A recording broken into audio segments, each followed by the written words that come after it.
The early 2000s, a new millennium. Technology was evolving at a breathtaking pace. Music was transforming. The world stood on the precipice of a digital revolution that would forever change the way we experience sound. The air buzzed with anticipation as new gadgets and innovations promised to make our lives easier and more connected. And let's be honest, who didn't want to look cool with the latest tech? The way we listened to music was about to change forever. Gone were the days of being tethered to a single device or format.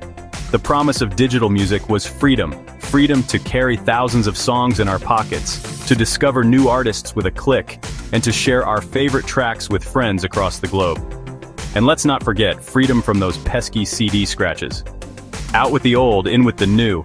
The transition was swift and unstoppable.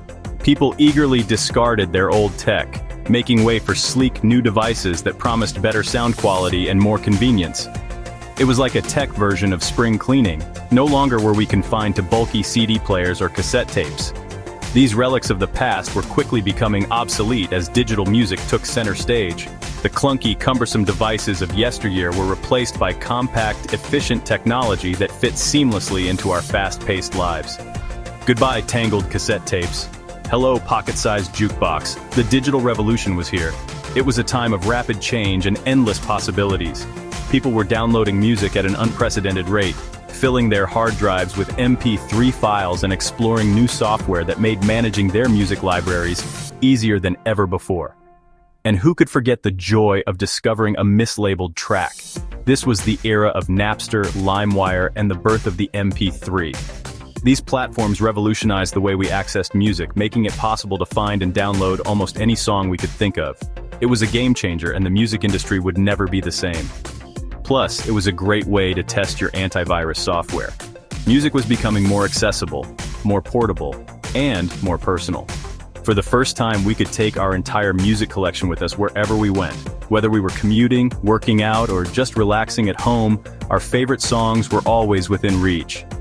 And let's be real, it made us feel like we were living in the future. But there was a problem.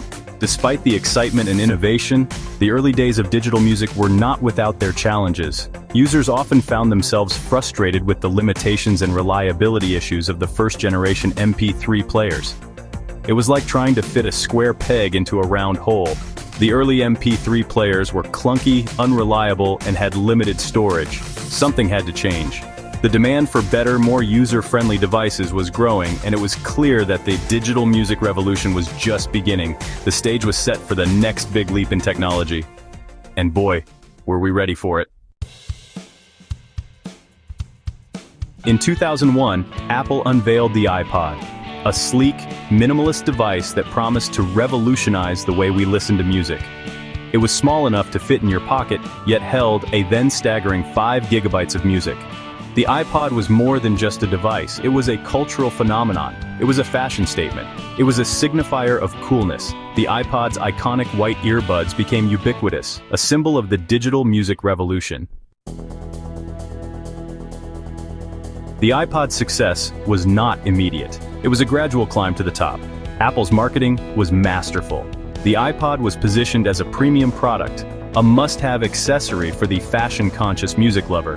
The iPod's simplicity was key. It was easy to use, even for the technologically challenged.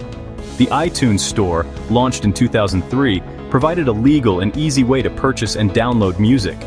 The iPod and iTunes created a complete ecosystem that dominated the digital music landscape.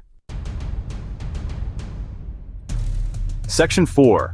A Rain Cut Short, The Rise of the Smartphone. The story of how a single device transformed the way we live, work, and play. Just as the iPod seemed unstoppable, a new challenger appeared: the smartphone.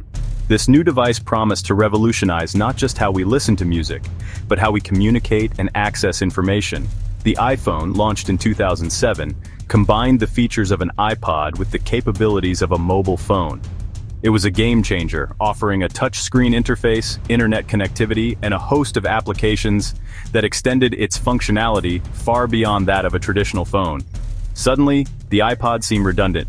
People no longer needed a separate device for music when their phone could do it all and more.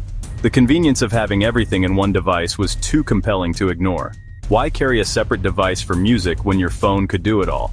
The smartphone quickly became an essential part of daily life, integrating music, communication, and internet access into one sleek package.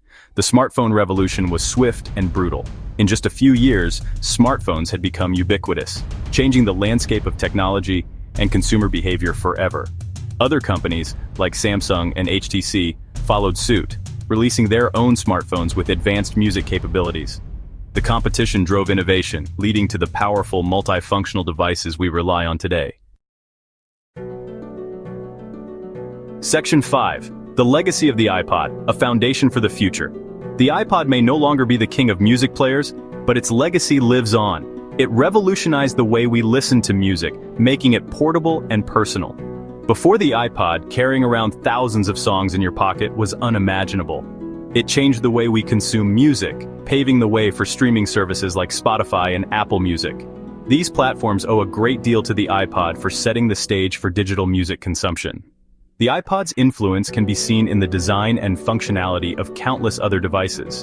From smartphones to tablets, the principles of portability and user-friendly design that the iPod introduced are now industry standards.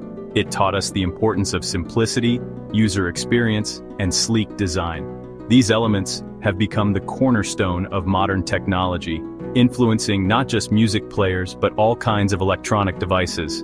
The iPod may be gone, but it will never be forgotten. Its impact is still felt today, reminding us of a time when music became more accessible and enjoyable for everyone. The iPod truly laid a foundation for the future of digital music.